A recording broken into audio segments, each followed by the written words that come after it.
So as we were discussing, you can also add more labels on the application container. Alien.logs dot dollar name is equal to dollar path. The variable name is the log name and can only contain 0 to 9, A to Z, both in uppercase and lowercase characters, and hyphens. The variable path is the path of the logs to be collected. The path must specify the file and cannot only be a directory. Wildcards are supported as part of the file name. For example, \var, \log, \he.log, and \var, \log, \star.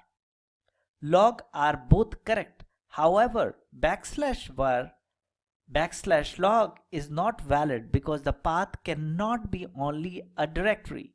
stdout is a special value indicating standard output.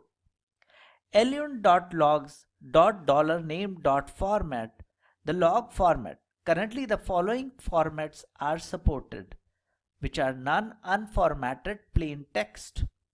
JOSN is JSON format and one complete JSON string in each line, and finally the last one is CSV format. So alien.logs.$name.tags hyphen is the additional field added when the logs are reported. The format is K1 is equal to V1, K2 is equal to V2.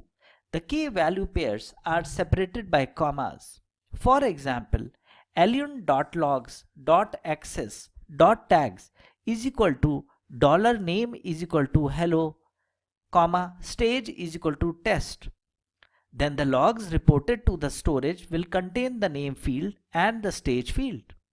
If Elasticsearch is used for log storage, the target tag will have a special meaning, indicating the corresponding index in Elasticsearch.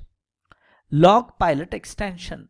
For most users, the existing features of Logpilot can meet their requirements.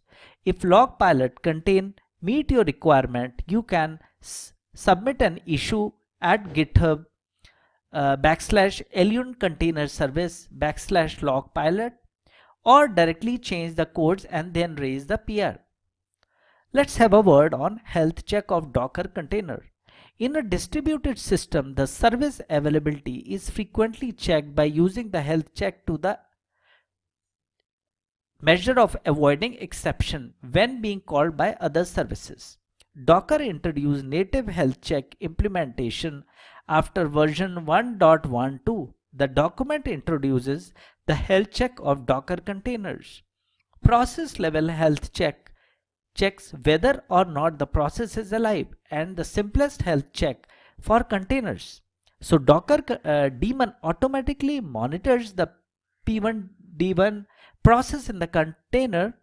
If the Docker run command specifies the restart policy, closed containers can be restarted automatically according to the restart policy. In many real scenarios, process level health check alone is far from enough. For example, a container process is still alive but cannot respond to user request because of application deadlock. Such problem cannot be discovered by monitoring the process. Now Kubernetes provides liveness and readiness probes to check the health status of the container and its service respectively. Alibaba Cloud Container Service also provides a similar service health check. Okay, coming on to Docker native health check capability. Docker introduced the native health check implementation after version 1.12. The health check configuration of an application can be declared in the Docker file. The health check instructions declare the health check command that can be used to determine whether or not the service status of the container master process is normal. This can reflect the real status of the container. Health check instruction format. Health check format is command hyphen the command that sets the container health check. Health check none if the basic image has a health check instruction. This line can be used to block it. However, You have to note a point. The health check can only appear once in a Docker file. If multiple health check instructions exist, only the last one takes effect. Okay, images built by using Docker files that contains health check instructions can check the health status when instantiating Docker container. Health check is started automatically after container is started. Health check supports the following options. Interval, which is the time interval between two health checks. The default value is 30 seconds. Timeout, the timeout for running the health check command. The health check fails if the timeout is exceeded. The default value is 30 seconds. Retries, number of times the container status is regarded as unhealthy if the health check fails continuously for a specified number of times. So the default value is 3. Start period, the initialization time of application startup. Failed health check during this startup is not counted. The default value is 0 seconds. The command after health check, CMD option, follow the same format as entry point. In either the shell or the executive format, the return value of the command determines the success or failure of the health check. 0 is success, 1 is failure, 2 is reserved value and do not use. Now after a container is started, the initial status is starting. Docker engine waits for a period of interval to regularly run the health check command. If the return value of a single check is not 0 or the running lasts longer than the specified timeout time, the health check is considered as failed. If the health check fails continuously for retries time, the health status changes to unhealthy. If the health check succeeds once, Docker changes the container status back to healthy. Docker engine issues a health status event if the container health status changes. Assume that an image is a simple web service. To enable health check to determine whether or not its web service is working normally, curl can be used to help with the determination and the health check instruction in its Docker file.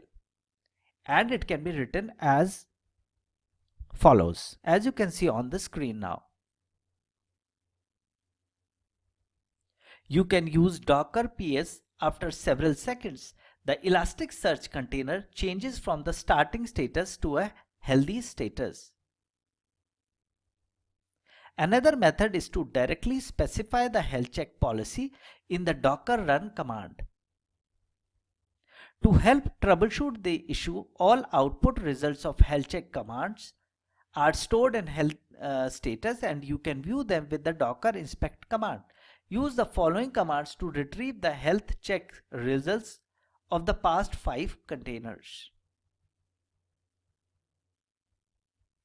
Or we can use this command as well. The simple result is as follows, as you can see on the screen now.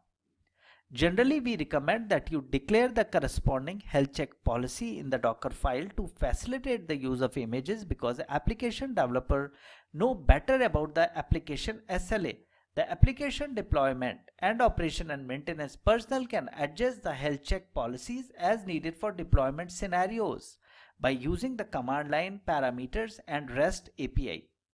The Docker community provides some instance images that contain health check. Obtain them in the following project, which is in GitHub and /Docker library /health check.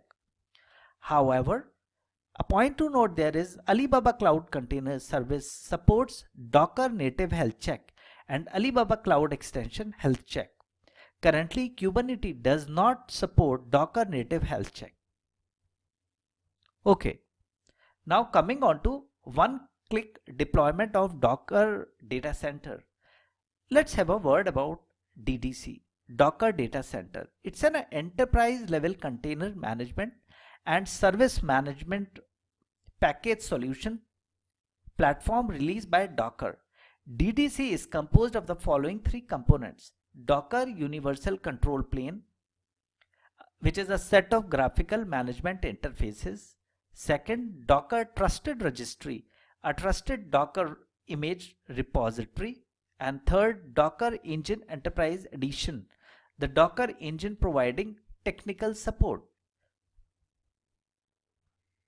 As you can see on the on your screen right now, DDC is counterpart of Docker Cloud, another online product of the Docker company. However, DDC primarily target enterprise users for internal deployment. You can register your own Docker image to DTR and use UCP to manage the entire Docker cluster. Both components provide web interfaces. You must purchase a license to use DDC, but the Docker company provides a free license for a 1-month trial. You can download the trial license from the Docker official website after signing up. Okay, now let's have a glance of DDC deployment architecture.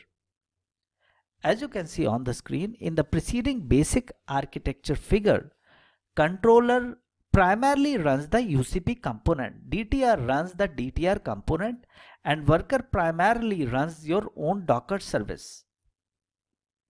The entire DDC environment is deployed on the VPC, which is Virtual Private Cloud, and all Elastic Compute Services instances are in the same security group. Every component provides a server level load balancer instance for external access. Operation and maintenance are implemented by using the jump server. To enhance the availability, the entire DDC environment is deployed for high availability, meaning at least 2 controllers and 2 DTRs exist. Okay, let's have a word about one-click deployment of DDC. You can use Alibaba Cloud Resource Orchestration Service ROS to deploy DDC in one click at the following link. In the preceding orchestration template, DDC is deployed in the region China North 2 by default. To change the region for deployment, click back in the lower right corner of the page, select your region and then click Next. Complete the configuration, click Create to deploy a set of DDC. Okay, let's talk about DDC access. So after creating DDC successfully by using ROS, you can enter the ROS stack management page by clicking Stack Management in the left side navigation pane. Find the created stack and then click the stack name or manage at the right of the stack. The stack overview page appears as you can see on the screen. You can view the addresses used to log onto UCP and DTR in the output section. Enter the UCP address in the browser and the UCP access page appears. Enter the administrator account and password created when installing UCP and the system prompts you to import the license file. Import the license file and then enter the UCP control interface.